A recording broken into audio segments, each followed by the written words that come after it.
Bienvenue à toutes et à tous à la une de l'actualité de ce vendredi. Ça y est, les Togolais ont voté ce jeudi dans le calme pour le compte des législatives.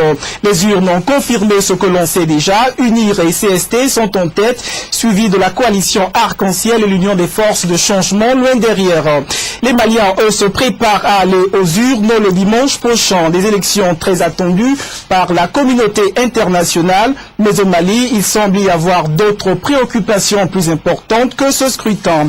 Et puis au Brésil, la ferveur populaire se poursuit autour du pape, de la visite du pape François Ier.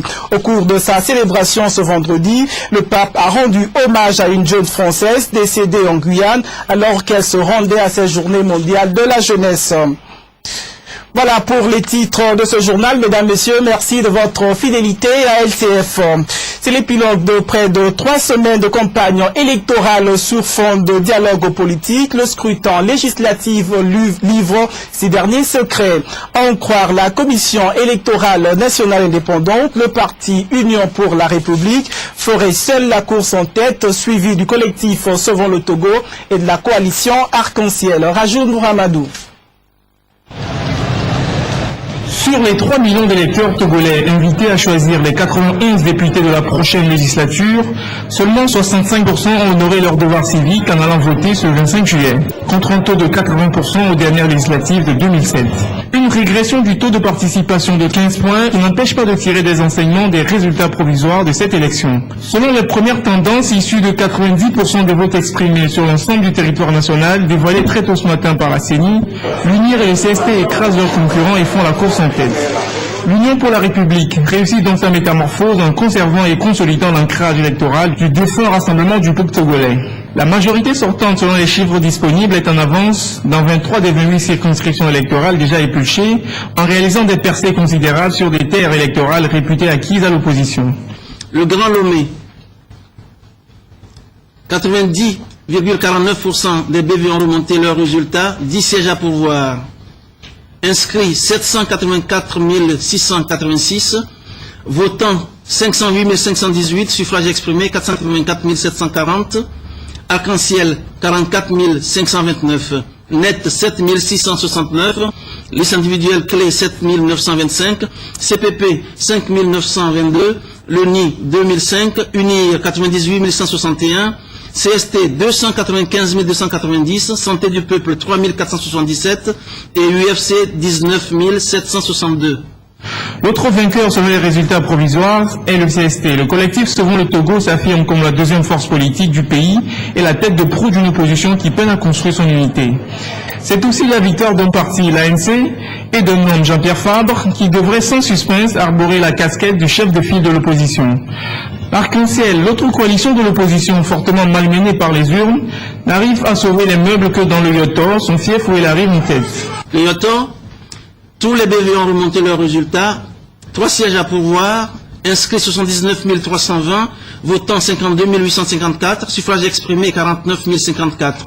Le net a obtenu 914, CST 7605, liste individuelle donnée 3771, UNIR 7610, liste individuelle Agbeli, Honameto 843, CPP 2125, Arc-en-Ciel 25 188 et UFC 998.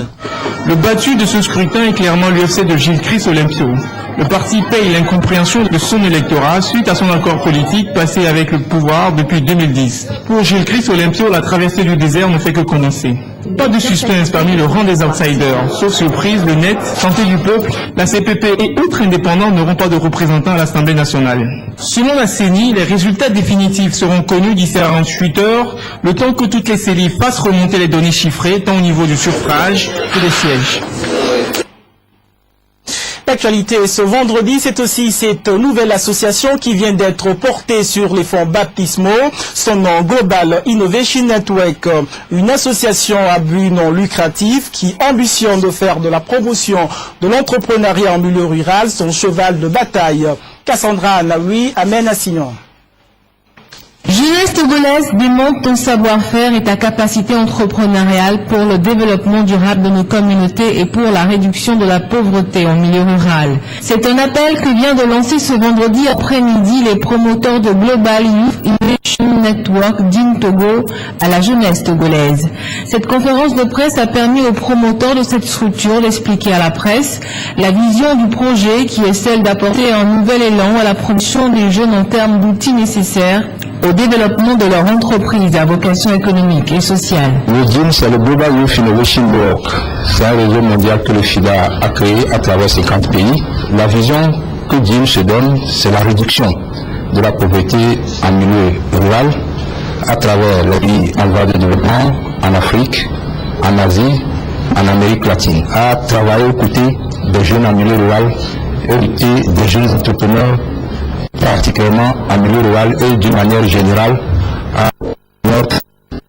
à tout jeune qui veut s'intéresser au secteur entrepreneurial. Le projet d'IN Togo est axé sur l'agriculture en milieu rural. La phase de promotion va permettre aux premiers responsables dans chaque région. d'IN Togo est une plateforme de jeunes entrepreneurs apolitiques à but non lucratif. Elle est ouverte à toutes les organisations de jeunes qui adhèrent au statut de DIN. L'actualité à l'étranger à présent.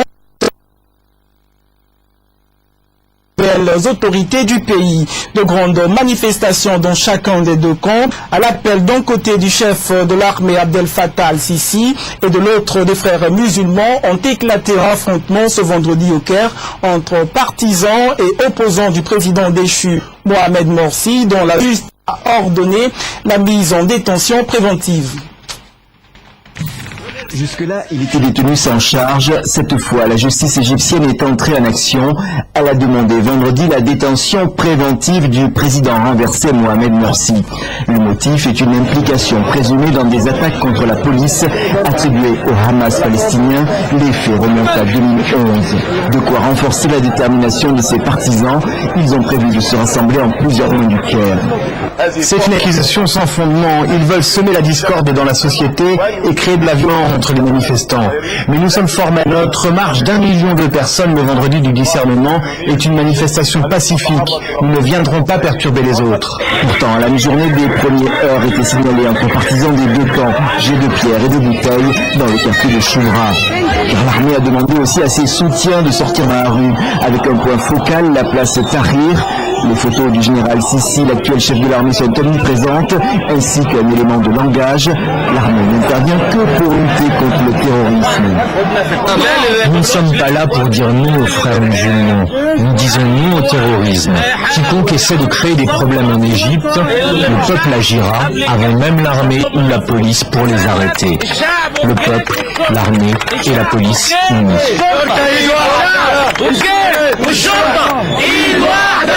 Le général Sisi utilise garde, il parle même d'employer la force, mais les camps sont toujours antagonistes.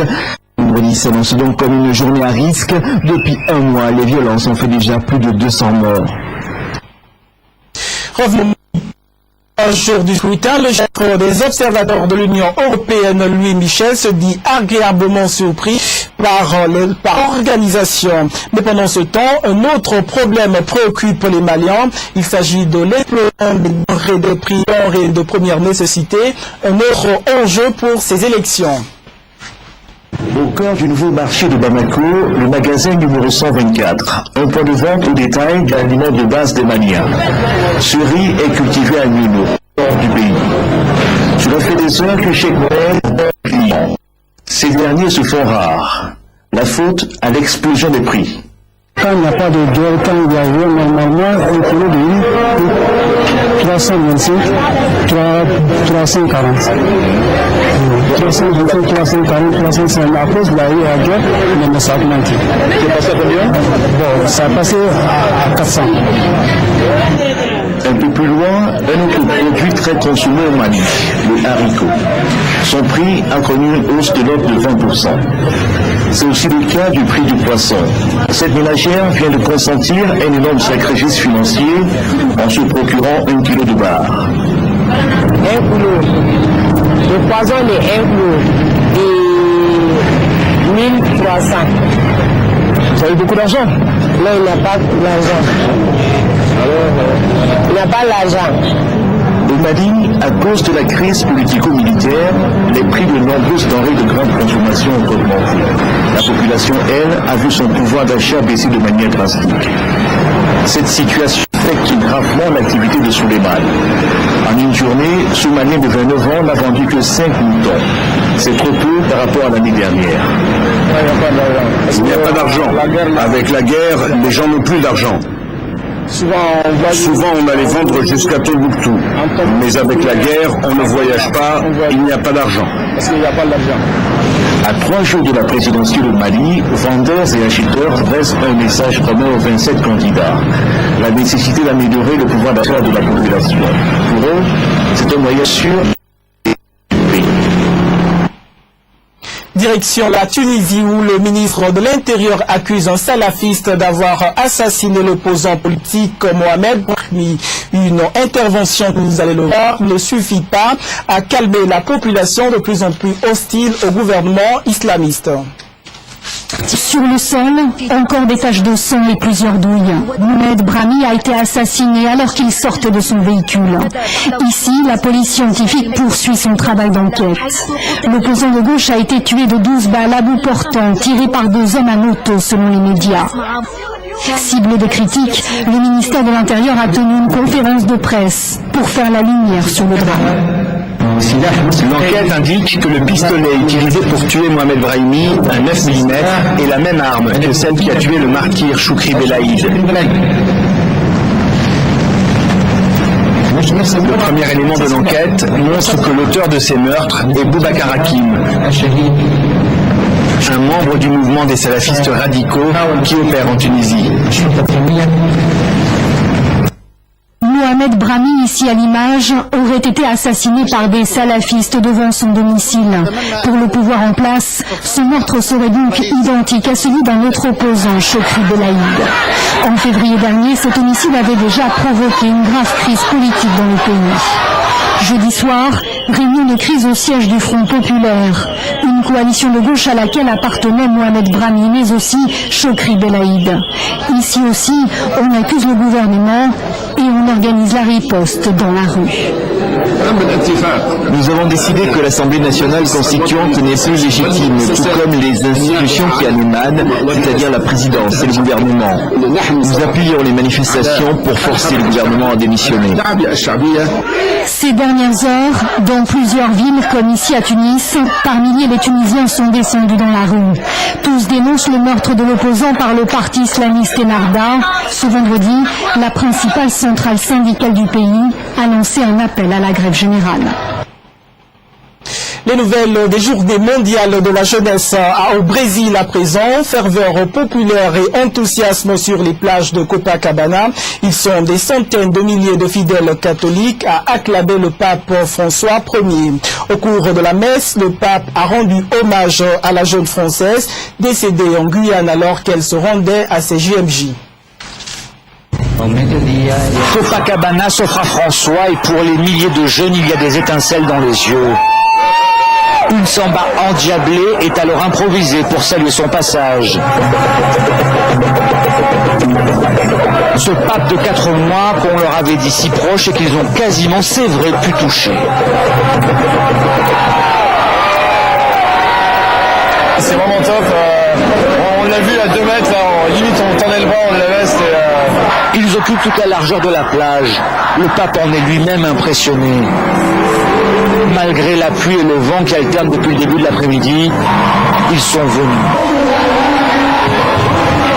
Puis ces paroles vont à la jeune JMJiste française tuée dans un accident de car en Guyane. Je vous invite à observer une minute de silence et de prière. Les compagnons de route de Sophie Morinière, la jeune Française décédée, les voici. Plusieurs d'entre eux ont été blessés dans l'accident. Ils sont arrivés au JMJ le matin même. En sa mémoire, ils ont voulu aller jusqu'au bout. Déjà, si on rentrait à Paris, on est rentré chez nous à pleurer dans notre télé. Et ensuite, on s'est dit que Sophie, elle voudrait pas qu'on rentre chez nous. Et le groupe, à l'unisson des jeunes du monde entier, va vite être emporté par la ferveur de ces JMJ. Ça a été décidé à la dernière minute. Elles se clôtureront dimanche ici, sur la plage de Copacabana. Revenons au Togo pour clore cette édition. Attirer les grâces de Dieu sur le marché de Kakaveli, les commerçants et commerçantes de ce marché se sont retrouvés ce vendredi dans une communion d'esprit autour des pasteurs de la Convention baptiste. Apolline Abaki. Cette croisade de témoignages et de prières est organisée par la Convention baptiste du Togo, Temple de Bénézer de Diablé. Ce vendredi, c'est le marché de Kakaveli qui a servi de cadre pour cette séance de prière. Dans une communion d'esprit, ces femmes et hommes ont levé leur voix vers le Seigneur. L'objectif, restaurer le plan de Dieu sur ce marché. Cette grande croisade est venue pour restaurer, régénérer ce marché. Vous savez, quand il y a eu la guerre au ciel, les gens ont combattu. Quand il y a le sang, le témoignage, ils sont rentrés en action, Satan a été vaincu. Donc nous sommes là ici pour dévoiler le secret du Satan et prier aussi pour le marché, pour que ce marché soit régénéré. Au Togo actuellement, le Seigneur Jésus-Christ a ses yeux sur ce pays. Et dans son amour infini, il a prévu un réveil pour ce pays. Avec émotion, ce public a suivi le témoignage poignant de la sœur Gracia sur l'enfer et le paradis. Cette rencontre a permis également à ces pasteurs de sensibiliser cette population sur le paludisme. Ce fut aussi le moment de louange et de partage de la parole de Dieu.